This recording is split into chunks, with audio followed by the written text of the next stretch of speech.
नमस्कार विद्यार्थी मित्रांनो.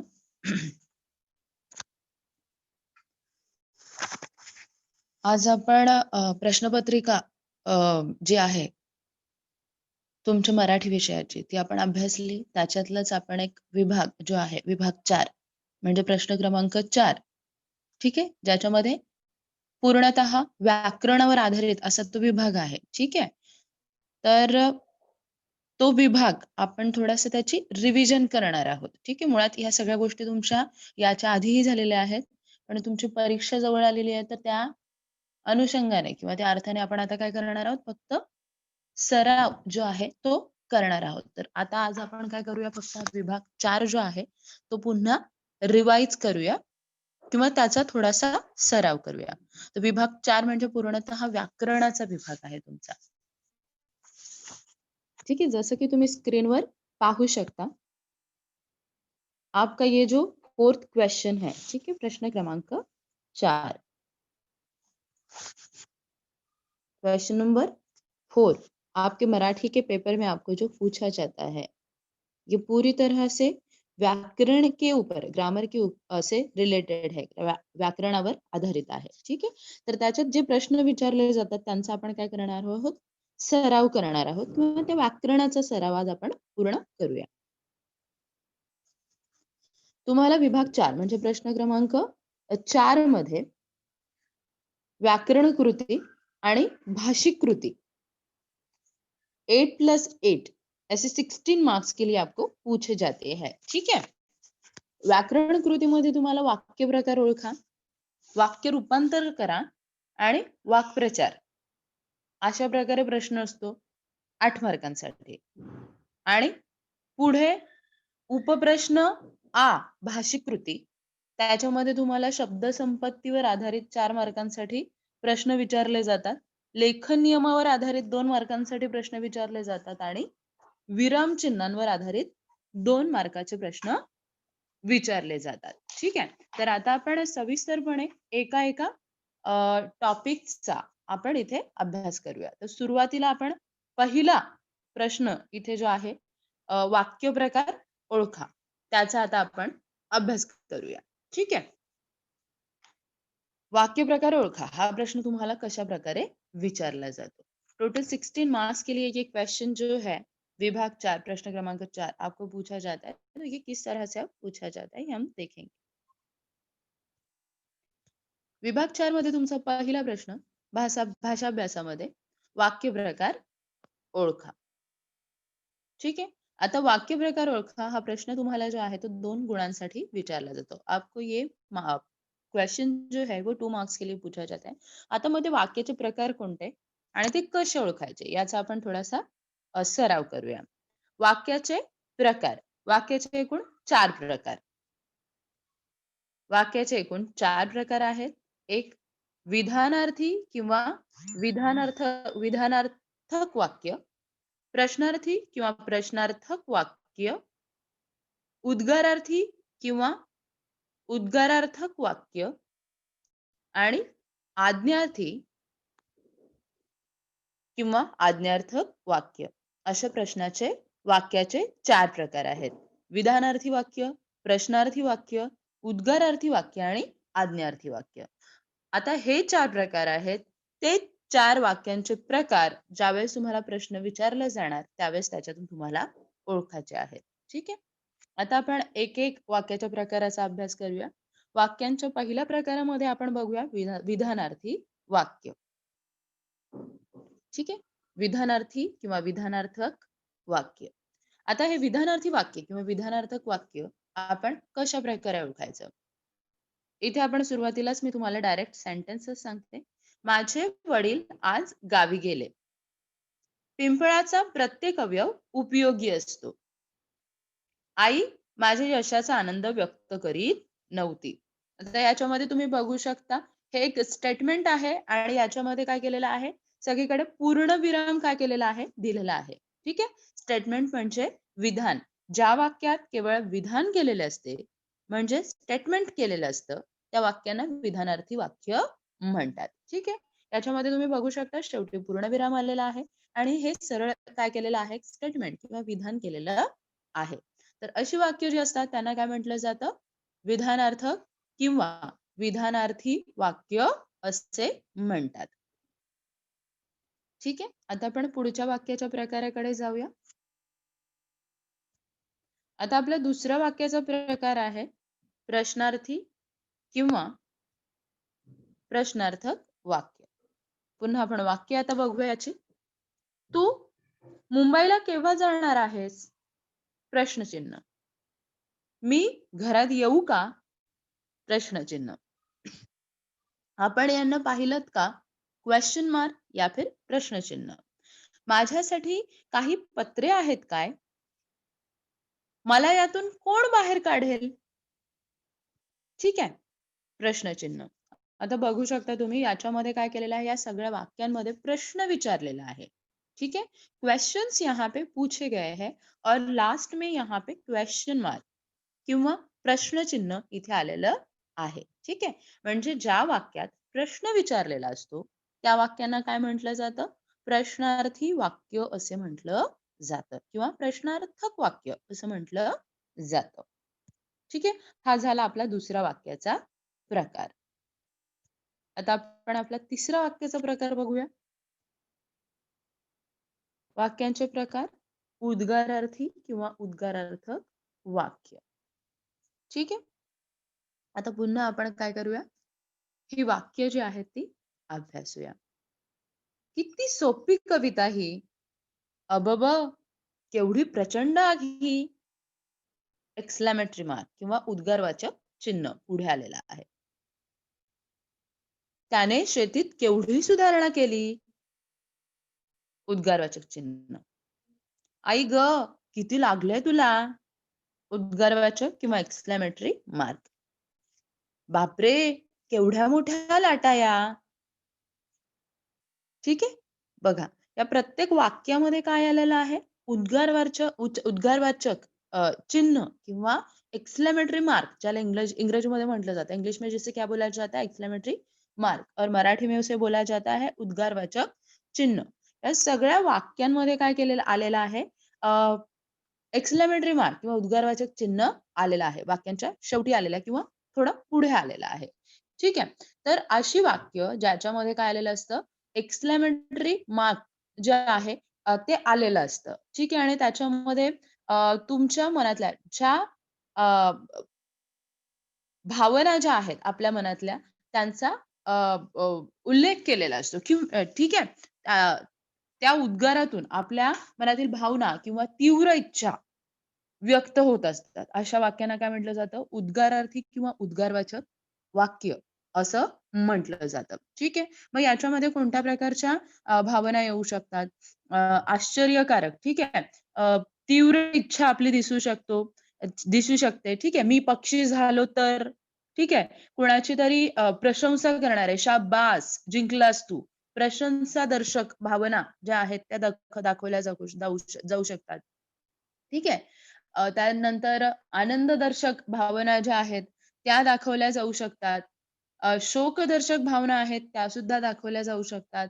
ठीक आहे. तर अशी जी वाक्य अचानकपणे आपल्या मनातली भावना जी आहे किंवा तीव्र इच्छा त्या उद्गारातून जर का व्यक्त होत असेल, त्या ठिकाणी काय होत असतं मग? त्या ठिकाणी उद्गारार्थी वाक्य किंवा उद्गारार्थक वाक्य जे आहे ते तयार होत असतं.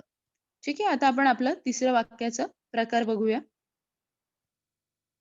चौथा आपला शेवटचा वाक्याचा प्रकार जो आहे, तो म्हणजे आज्ञार्थी किंवा आज्ञार्थक वाक्य.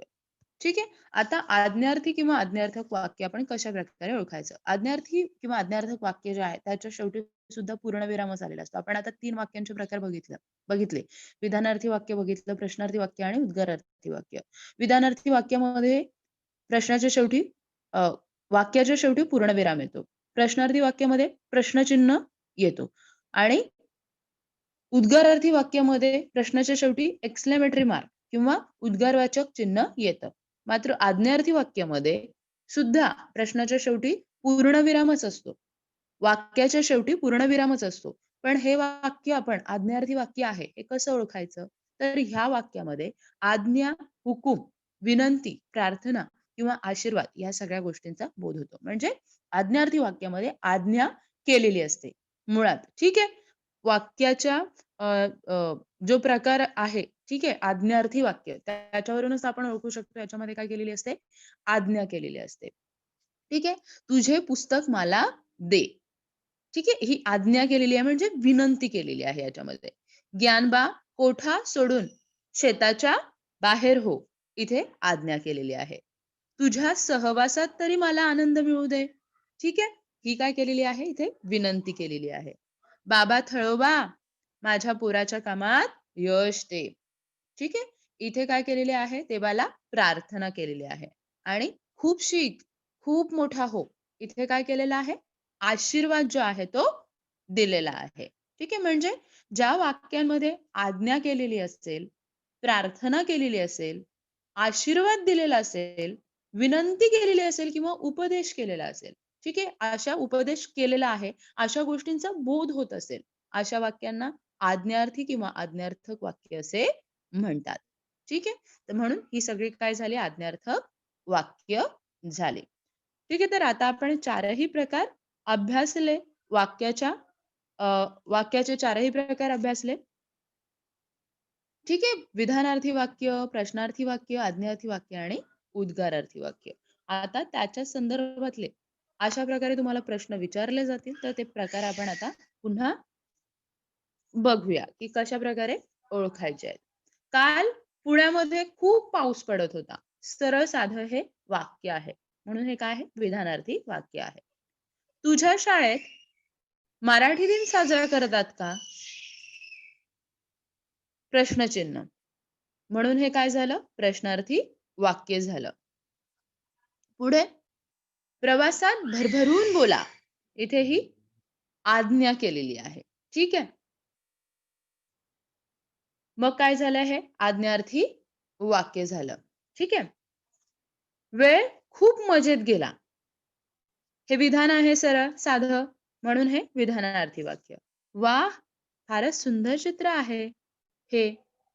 उद्गारवाचक चिन्ह.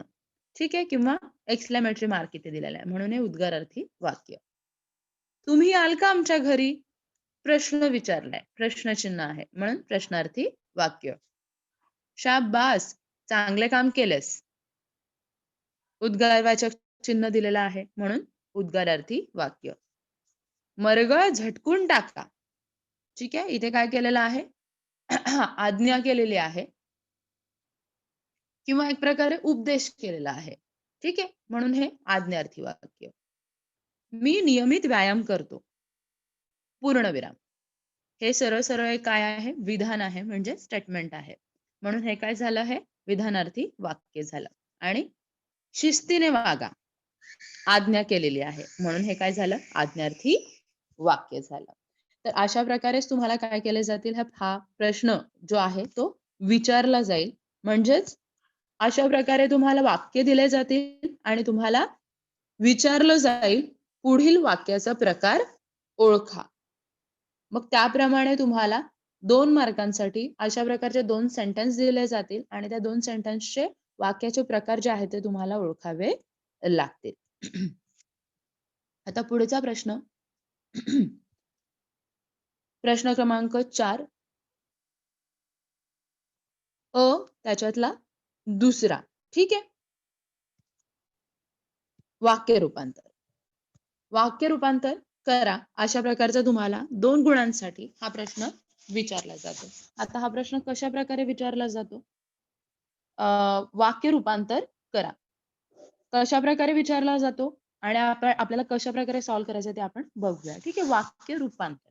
वाक्य रूपांतर म्हणजे काय?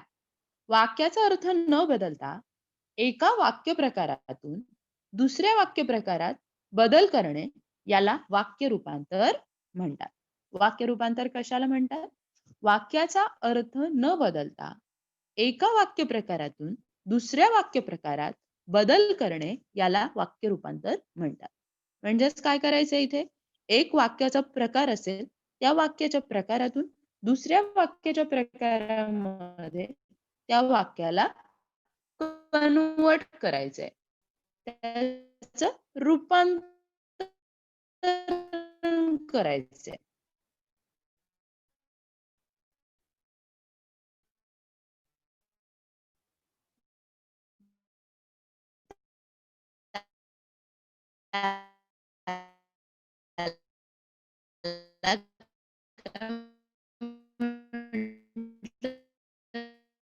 जातं वाक्य रूपांतर असे.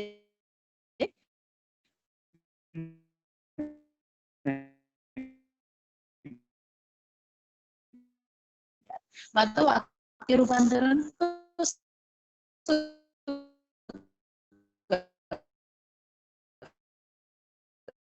ते आपण बघूया. आता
ठीक आहे.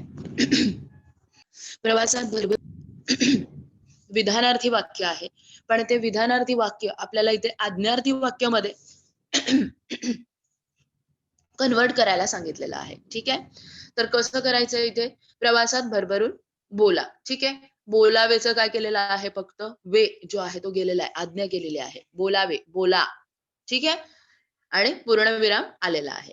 ठीक आहे. आज्ञार्थी वाक्य अशा प्रकारे तयार करायचंय. आता शिस्तीने वागा. शिस्तीने वागा हे आज्ञार्थी वाक्य आहे, त्याचं आपल्याला विधानार्थी वाक्यामध्ये रूपांतरण करायचंय. तर आता विधानार्थी वाक्यामध्ये कसं करावं? रूपांतर शिस्तीने वागा, शिस्तीने वागावे. ठीक आहे.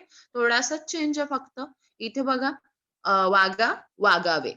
बोला, बोलावे. इथे फक्त वे हा जो वर्ड आहे तो काढून टाकलेला आहे. तर हे फक्त चेंजेस जे आहेत, ज्या गोष्टी आहेत, तुम्हाला लक्षात घ्यायचंय आणि त्याप्रमाणे वाक्याचं रूपांतरण करायचंय. ठीक आहे. शिस्तीने वागावे. इथे काय केलेलं आहे? विधानार्थी वाक्य तयार केलेलं आहे आणि शिस्तीने वागा हे इथे काय दिलेली आहे? आज्ञा दिलेली आहे. ठीक आहे. तर अशा प्रकारे विधानार्थी वाक्याचं आज्ञार्थी वाक्य किंवा आज्ञार्थी वाक्याचं विधानार्थी वाक्यामध्ये रूपांतरण करायचंय. पुढे आपण बघूया विधानार्थी वाक्याचे प्रश्नार्थी वाक्यात रूपांतरण कसं करायचं किंवा प्रश्नार्थी वाक्याचे विधानार्थी वाक्यात रूपांतरण कसं करायचं. ठीक आहे. इथे दिलेले आहेत. आता आपण डायरेक्ट उदाहरणच पाहूया. माझी शाळा घराजवळ आहे. ठीक आहे. हे विधानार्थी वाक्य आहे. या विधानार्थी वाक्याचं आपल्याला प्रश्नार्थी वाक्यामध्ये रूपांतरण करायचंय. आता मग त्याचं काय करायचंय? तुझी शाळा घराजवळ आहे का? ठीक आहे. अशा प्रकारे त्याचं रूपांतरण येईल. पुढे तुला पेढा आवडतो का? प्रश्नार्थी वाक्य आहे. त्याचं विधानार्थी वाक्यामध्ये रूपांतरण करायचंय. ते कसं येणार? मला पेढा आवडतो. ठीक आहे. अशा प्रकारे त्याचं रूपांतरण येणार. म्हणजे प्रश्नार्थी वाक्यामध्ये प्रश्नचिन्ह देऊन प्रश्न विचारायचा आहे आणि अ, याच्यामध्ये विधानार्थी वाक्यामध्ये पूर्णविराम येऊन ते काय येतं? फक्त स्टेटमेंट जे आहे ते तिथे येतं. ठीक आहे. आता आपण पुढे बघूया.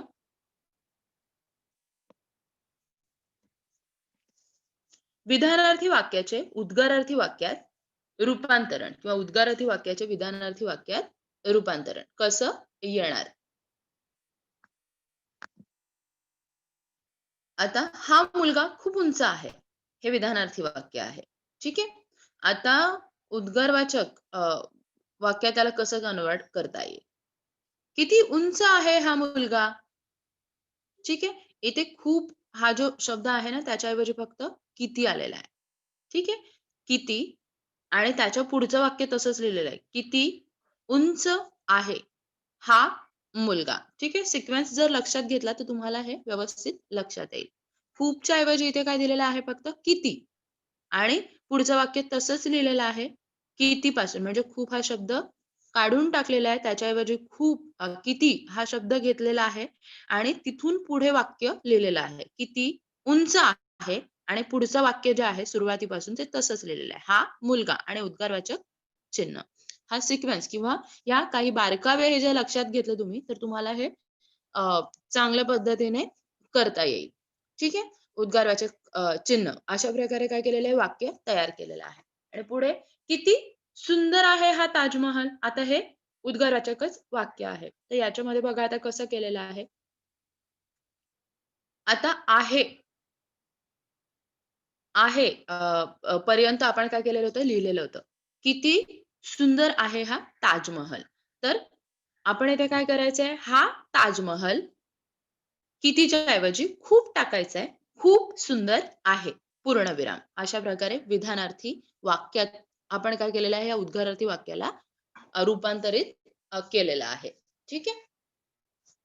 अशा प्रकारे जर लक्षात घेतलं, तर तुम्ही सोप्या पद्धतीने अ, वाक्य रूपांतरण जे आहे ते करू शकता. आता होकारार्थी वाक्याचं नकारार्थी वाक्यात आणि नकारार्थी वाक्याचं होकारार्थी वाक्यात कसं रूपांतरण करायचं ते बघूया. होकारार्थी वाक्य आणि नकारार्थी वाक्य ही सुद्धा वाक्याचे काय आहेत 2 प्रकार आहेत. ठीक आहे. अ, होकारार्थी वाक्यामध्ये होकार दर्शवलेला असतो आणि नकारार्थी वाक्यामध्ये नकार दर्शवलेला असतो. मात्र याच्यामध्ये सुद्धा हे वाक्याचं रूपांतरण करताना वाक्याचा अर्थ चुकूनही बदलता कामा नये, अशा प्रकारे आपल्याला काय करायची आहेत ही वाक्य बनवायची आहेत. ठीक आहे. आता पहिलं वाक्य आपण इथे बघूया. आई रात्रभर जागी होती. ठीक आहे. वाक्य काय आहे? आई रात्रभर जागी होती. म्हणजे होकारार्थी वाक्य आहे. याला नकारार्थी वाक्यामध्ये आपल्याला बदलायचं आहे. मग काय येणार? जागी. जागीचा अपोझिट वर्ड किंवा विरुद्धार्थी शब्द इथे वापरायचा आहे आणि वाक्य बनवायचं आहे. आई रात्रभर झोपली नाही. ठीक आहे. जागी होती, झोपली नाही. ठीक आहे. वाक्याचा अर्थ बदललेला नाहीये. पण वाक्य नकारार्थी झालेलं आहे. ठीक आहे. अशा प्रकारे नकारार्थी वाक्यामध्ये रूपांतरण करायचं. आता आपण आणखीन एक नकारार्थी वाक्य बघूया. त्याचं होकारार्थी वाक्यात रूपांतरण करूया. ताई बुटकी नाही. ठीक आहे. हे नकारार्थी वाक्य आहे. होकारार्थी वाक्य कसं बनवायचं? ताई उंच आहे. बुटकी उंच. विरुद्धार्थी अर्थाचे शब्द आलेले आहेत. बुटकी नाही, उंच आहे. ठीक आहे. इथे काय झालेलं आहे?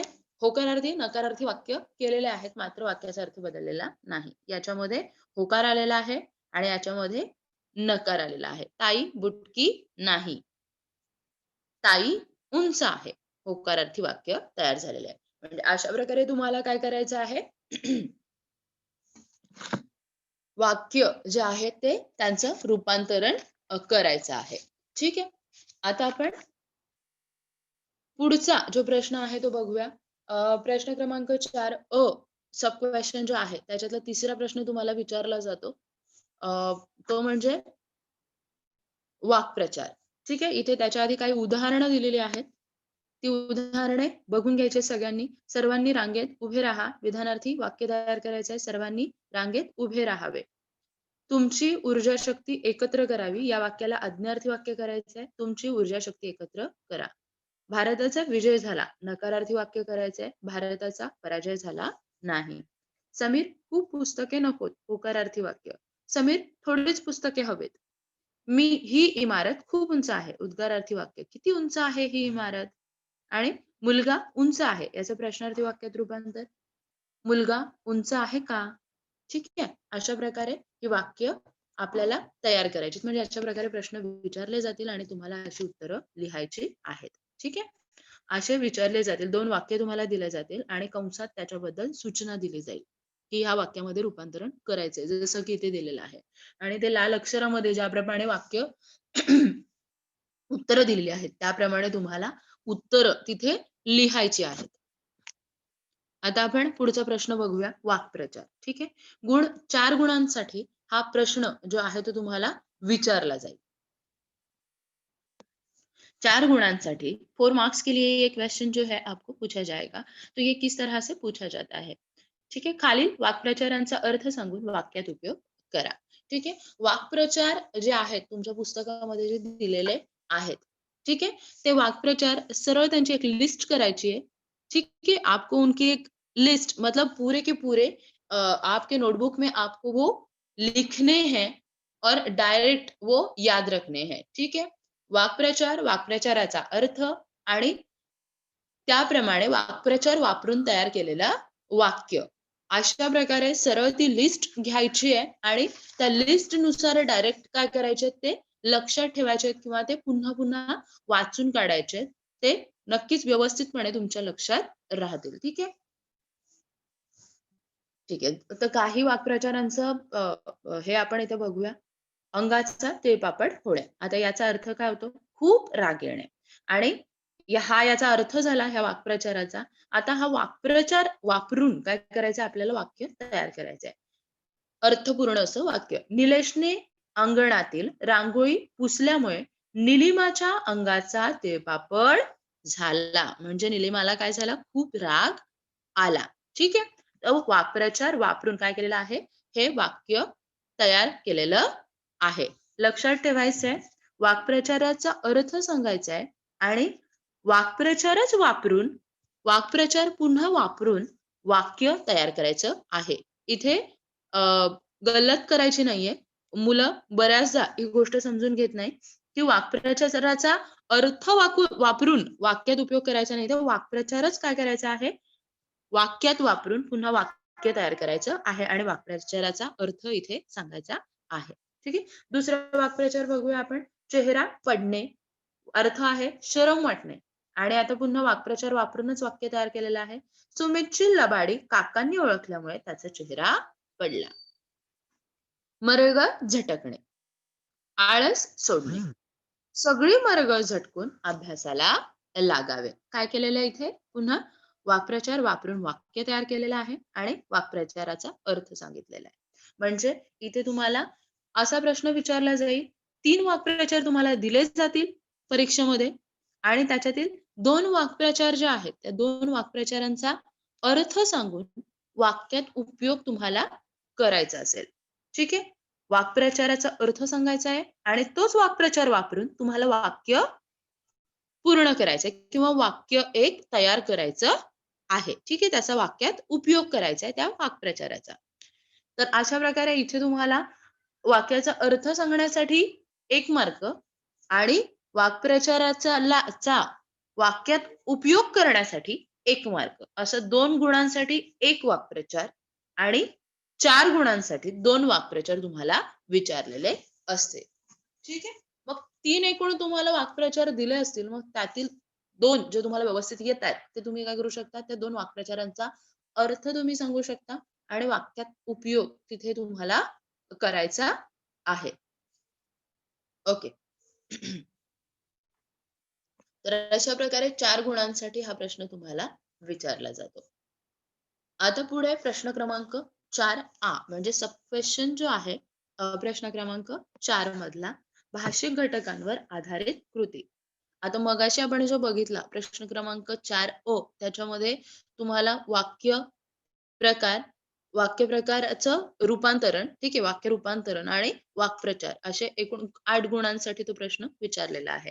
आणि प्रश्न क्रमांक 4 सब क्वेश्चन ठीक आहे, भाषिक घटकांवर आधारित कृती. हा प्रश्न सुद्धा तुम्हाला 8 मार्कांसाठी किंवा 8 गुणांसाठी विचारलेला आहे. तर याच्यामध्ये शब्द संपत्तीवर आधारित हा जो प्रश्न आहे तुम्हाला कशा प्रकारे विचारलेला आहे ते आपण बघूया. ठीक आहे. याच्यामध्ये तुम्हाला 4 गुणांसाठी समानार्थी शब्द एका गुणासाठी विचारले जाऊ शकतात. विरुद्धार्थी शब्द एका गुणासाठी विचारले जाऊ शकतात. शब्दसमूहाबद्दल एक शब्द एका गुणासाठी विचारला जाऊ शकतो. वचन बदला एका गुणासाठी विचारला जाऊ शकतो आणि लिंग बदला सुद्धा 1 गुणासाठी विचारला जाऊ शकतो.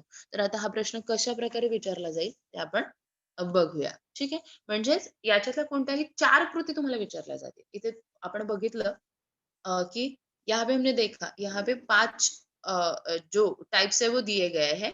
समानार्थी शब्द, विरुद्धार्थी शब्द, शब्द समूहाबद्दल एक शब्द, वचन बदला आणि लिंग बदला. ठीक है? तो पाँचों में से कोई भी 4 कृति जो है आपको पूछी जाएंगी.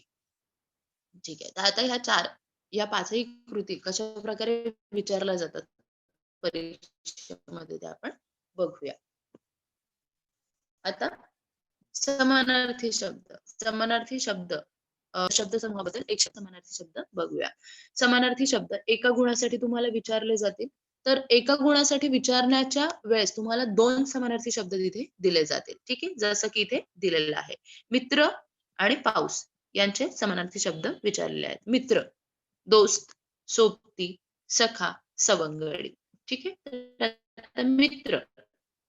मित्राचा समानार्थी शब्द आहे, दोस्त आहे, सोबती आहे, सखा आहे आणि सवंगडी सुद्धा आहे. तर कोणताही एक शब्द तुम्हाला एक समानार्थाचा शब्द तुम्हाला इथे लिहायचा आहे. आणि पाऊस, पावसाचा पर्जन्य आणि वर्षा 2 समानार्थी शब्द आहेत. पण जो तुम्हाला पक्का व्यवस्थित माहिती आहे, की हाच समानार्थी शब्द आहे, तर तोच तिथे लिहायचा आहे. किंवा जर तुम्हाला शंका असेल, तर तुम्ही 2 समानार्थी शब्द सुद्धा तिथे लिहू शकता.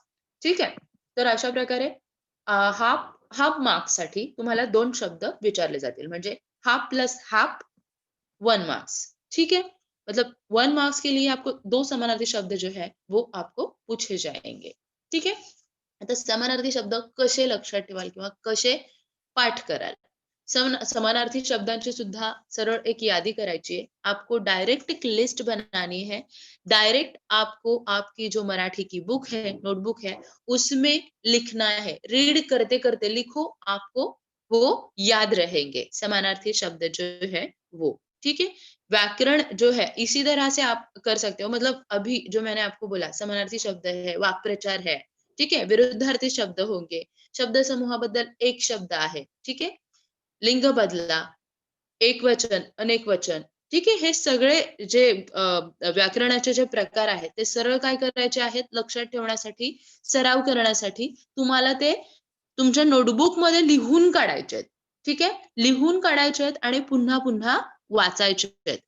लिहून त्यांचा सराव करायचा आहे. तरच तुम्हाला हे चांगल्या प्रकारे लक्षात राहतील आणि अगदी सोपे असे हे प्रकार आहेत व्याकरणाचे किंवा मार्क मिळवण्यासाठी अतिशय सोपा असा हे आहे.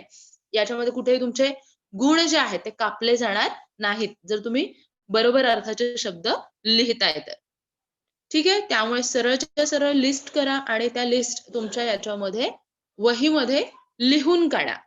म्हणजे अगदीच परीक्षा ज्यावेळेस तुमची असेल, एग्ज़ाम जब आपकी होगी तो उस टाइम पे आपको ये ईज़ी पड़ेगा. उस टाइम पे भी आपको ईज़ी पड़ेगा. तो इस तरह से इसकी प्रॅक्टिस जो है वो आपको करनी है. ठीक आहे. आता पुढे खालील शब्दाच्या विरुद्धार्थी शब्द लिहा. अशा प्रकारचा प्रश्न तुम्हाला विचारला जाईल. त्याच्यामध्ये सुद्धा तुम्हाला 2 विरुद्धार्थाचे शब्द दिले जातील 1 गुणासाठी. ठीक है. 1 मार्क्स के लिए आपको 2 वर्ड्स यहाँ पे पूछे जाएंगे. आनंद, दुःख आणि बघा इथे एक गोष्ट लक्षात घ्यायची आहे. आता समानार्थी शब्द दिलेले आहे, तिथे चिन्ह बघा कसं दिलेलं आहे. मित्र equal to, is equal to. ठीक आहे. बरोबरचं चिन्ह इथे दिलेलं आहे. आणि मग काय केलेलं आहे? समानार्थाचा शब्द लिहिलेला आहे आणि विरुद्धार्थी शब्दामध्ये तुम्हाला इथे अशा प्रकारचे चिन्ह जे आहे ते दाखवायचं आहे. ठीक आहे.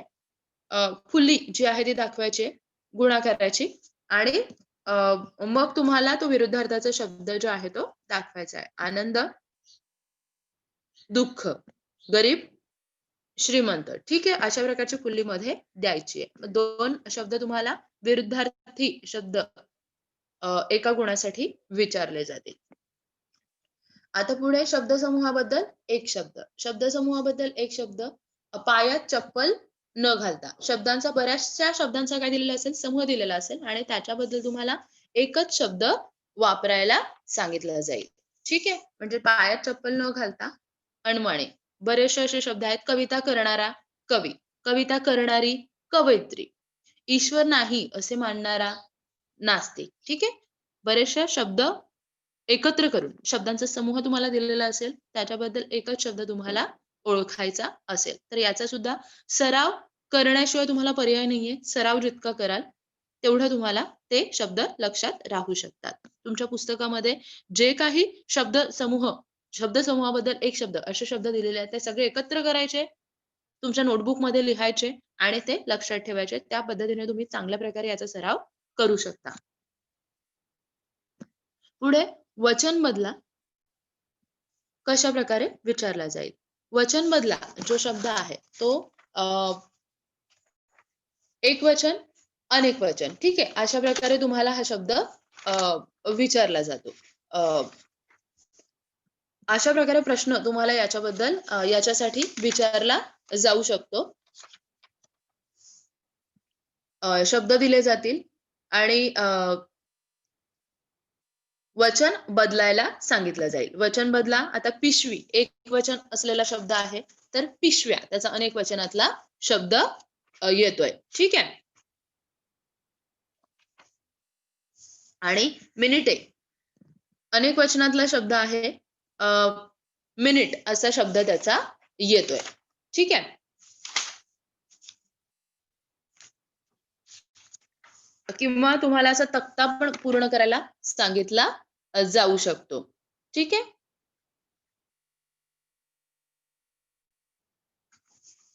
तक्ता पण पूर्ण करायला सांगितला जाऊ शकतो. तक्ता म्हणजे अशा प्रकारे तुम्हाला दिलं जाईल. इथे चप्पल, चपला आणि इथे दिलेलं आहे खुर्ची आणि खुर्च्या आणि इथे वर ब्लँक सोडलेलं असेल. तिथे उत्तर तुम्हाला लिहायचं असेल खुर्च्या.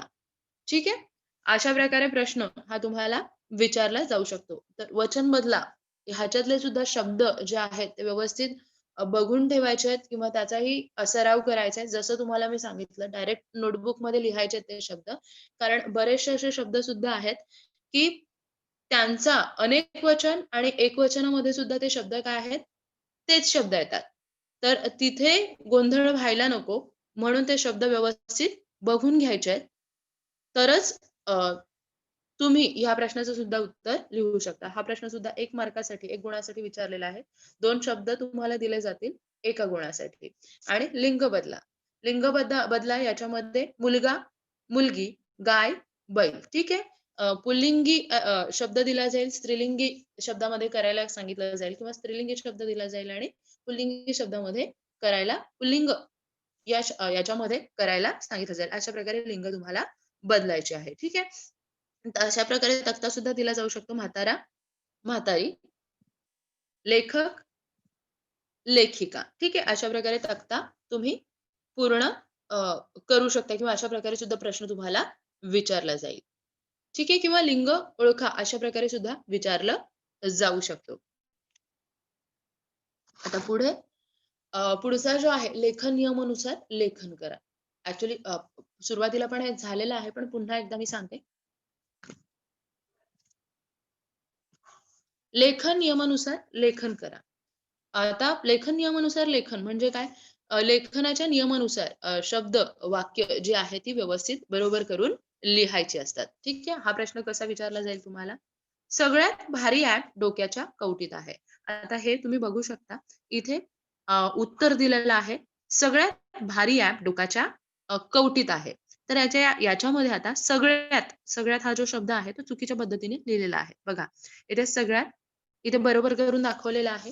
म्हणजे इथे शब्द जो आहे तो चुकीचा जो लिहिलेला असेल तो तुम्हाला बरोबर करून लिहायचा असेल आणि इथे कवटीत याच्यामध्ये वेलांटी जी आहे ती चुकीची दिलेली आहे. कवटीत. ठीक आहे? ते बरोबर करून लिहायचं आहे. अशा प्रकारे तुम्हाला वाक्य 2 दिले जातील आणि ते 2 वाक्य देऊन तुम्हाला ते लेखन नियमानुसार वाक्य सुधारून तुम्हाला लिहायला सांगितले जातील. म्हणजेच खालील वाक्य लेखन नियमानुसार लिहा. अशा प्रकारचा प्रश्न विचारून 2 प्रश्न दिलेले असतील आणि त्यातील चुकीचे शब्द जे आहेत ते ओळखून तुम्हाला बरोबर करून लिहायचे असतील. मग काना, मात्रा, वेलांटी ठीक आहे. तिथे चुकीच्या पद्धतीने लिहिलेलं असेल, दाखवलेलं असेल, तर ते तुम्हाला ओळखून तिथे वाक्य पूर्ण करायचं असेल. ठीक आहे. वाक्य पुन्हा लिहायचं असेल. ठीक आहे. किंवा अशा प्रकारे सुद्धा हा प्रश्न विचारला जाऊ शकतो. गटातील अचूक शब्द ओळखा. आता गटातील अचूक शब्द ओळखा म्हणजे लेखन नियमानुसार योग्य शब्द जो आहे तो तुम्हाला ओळखायचा असेल. ठीक आहे. तर याच्यामध्ये बघा परीक्षा हा जो शब्द आहे इथे तो बरोबर आहे. ठीक आहे. मग ते उत्तर येणार. पुढच्या शब्दामध्ये पुढच्या वाक्यामध्ये आशीर्वाद, आशीर्वाद, आशीर्वाद, आशीर्वाद याच्यामध्ये हा जो शब्द आहे तो बरोबर शब्द आहे. म्हणजे तो अशा प्रकारे तुम्हाला ओळखून लिहायचा असेल. ठीक आहे? आता पुढे विरामचिन्हे. विरामचिन्हे सुद्धा तुमचं व्याकरणाचा ज्यावेळेस तास झालेला आहे, त्यावेळेस विरामचिन्ह कोणती आहेत ते तुम्ही बघितलेली आहेत. ठीक आहे? अ, पुन्हा एकदा बघूया आपण. ठीक आहे. मराठीतील ही 9 प्रमुख विरामचिन्ह आहेत. पूर्णविराम, अर्धविराम, स्वल्पविराम, अपूर्णविराम, प्रश्नचिन्ह, उद्गार चिन्ह, अवतरण चिन्ह, एकेरी अवतरण चिन्ह आणि दुहेरी अवतरण चिन्ह, संयोग चिन्ह आणि अपसरण चिन्ह अशा प्रकारचं चिन्ह आहे. पण यापैकी तुम्हाला पूर्णविराम, स्वल्पविराम, प्रश्नचिन्ह, उद्गार चिन्ह, अवतरण चिन्ह ही जास्तीत जास्त कृतीमध्ये विचारली जातील. हे तुम्हाला लक्षात घ्यायचं आहे. ठीक आहे. आता ही विरामचिन्ह त्या संदर्भात तुम्हाला प्रश्न कशा प्रकारे विचारला जाईल. ठीक आहे. आता विचारला कसा जाईल हा प्रश्न तुम्हाला? हा प्रश्न अशा प्रकारे तुम्हाला वाक्य दिले जातील. खालील वाक्यात योग्य विरामचिन्हांचा उपयोग करा. ठीक आहे. तर गांधीजींनी चले जाव ही घोषणा केली. बघा कोणत्याही प्रकारचं चिन्ह दिलेलं नाहीये. तर याच्यामध्ये तुम्हाला ओळखायचं आहे. गांधीजींनी चले जाव एकेरी अवतरण चिन्ह ही घोषणा केली. पूर्णविराम. अशा प्रकारे काय दिलेलं आहे? विरामचिन्हांचा वापर करून हे वाक्य पूर्ण केलेलं आहे. ठीक आहे. तर अशा प्रकारे 2 गुणांसाठी 2 वाक्य तुम्हाला दिले जातील आणि त्याच्यामध्ये योग्य विरामचिन्हांचा वापर करून तुम्हाला वाक्य पूर्ण करायला सांगितले जाते. ठीक आहे? किंवा मग वाक्य दिले जातील. पुढील वाक्यातील विरामचिन्हे ओळखून त्यांची नावे लिहा. ठीक आहे? आता इथे विरामचिन्ह वापरलेली आहेत. अवतरण चिन्ह वापरलेलं आहे. दुहेरी अवतरण चिन्ह. ठीक आहे? त्याचप्रमाणे इथे स्वल्पविराम वापरलेला आहे. म्हणून स्वल्पविराम आणि प्रश्नचिन्ह, प्रश्नचिन्ह. ठीक आहे? अशा प्रकारे तुम्हाला काय केलं जाईल? अशा प्रकारे प्रश्न जे आहे विरामचिन्हांच्या संदर्भात दोन्ही प्रकारे तुम्हाला विचारला जाईल. ठीक आहे? किंवा असं सुद्धा असेल तुम्हाला चिन्ह दिली जातील डायरेक्ट आणि तुम्हाला अ, एक तक्ता दिला जाईल. त्या तक्त्यामध्ये तुम्हाला अ, अ, विरामचिन्ह जे आहेत ते मार्क्स जे आहेत ते दाखवले जातील आणि तुम्हाला ते मार्क्स जे आहेत ते ओळखायला सांगितले जातील. म्हणजे मग हे चिन्ह जर का असेल तर दुहेरी अवतरण चिन्ह, स्वल्पविराम असं चिन्ह असेल तर स्वल्पविराम, प्रश्नचिन्ह असेल तर प्रश्नचिन्ह, पूर्णविरामाचं चिन्ह असेल तर पूर्णविराम किंवा जोड्या लावांच्या स्वरूपात सुद्धा तुम्हाला काय केलं जाऊ शकतं? विचारलं जाऊ शकतं किंवा तक्ता तुम्हाला पूर्ण करायला सांगितला जाऊ शकतो. ठीक आहे? अशा प्रकारे हा प्रश्न तुम्हाला विरामचिन्हांच्या संदर्भात विचारला जाऊ शकतो. अशा प्रकारे आपला हा जो प्रश्न क्रमांक 4 जो आहे विभाग 4 एकूण जो 16 मार्क्ससाठी 16 गुणांसाठी विचारलेला आहे तो आपण बघितलेला आहे. तर त्याचा व्यवस्थित सराव करायचा आहे. ठीक आहे? आपला हा विभाग जो आहे तो पूर्ण झालेला आहे. या 4शी रिलेटेड जर कुणाला काही डाउट्स असतील तर तुम्ही आता विचारू शकता. इस रिलेटेड अगर किसी को कुछ डाउट्स है तो आप अभी पूछ सकते हो आपके डाउट्स. थोड़ी देर पहले कुछ बच्चे हैंड रेज कर रहे थे.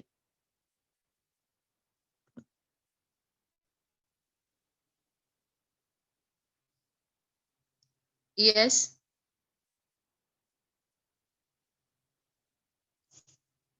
Yes.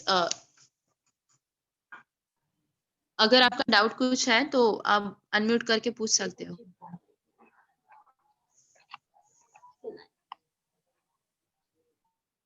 Yes, ask your doubt बेटा.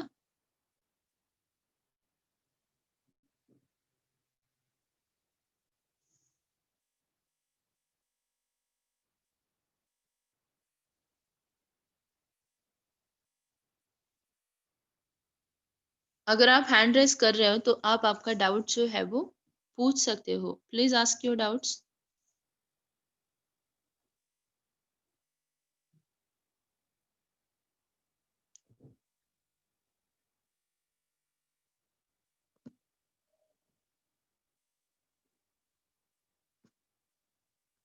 अगर किसी को कुछ डाउट है तो प्लीज आपके डाउट्स पूछो। बहुत से बच्चे हैंड रेस कर रहे हैं। ये शिफा, do you have any doubt?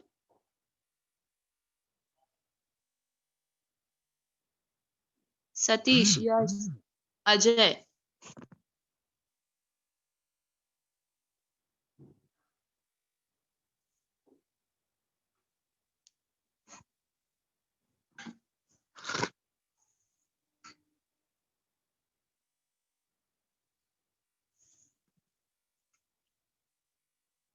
अगर किसी को कुछ डाउट है तो प्लीज आपके डाउट्स पूछो।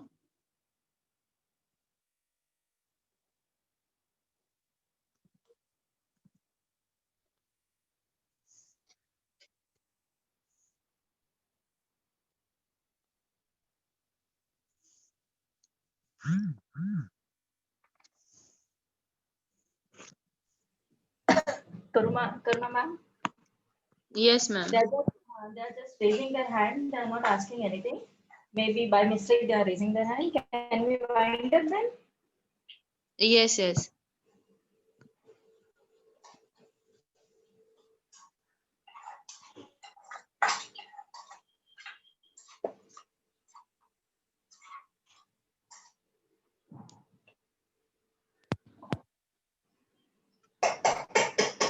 Okay, thank you ma'am. Okay Thank you students. Be ready for the next lecture. Within 10 minutes, we are having maths lecture. Thank you ma'am. Okay, bye bye all Yeah, off thank you. you.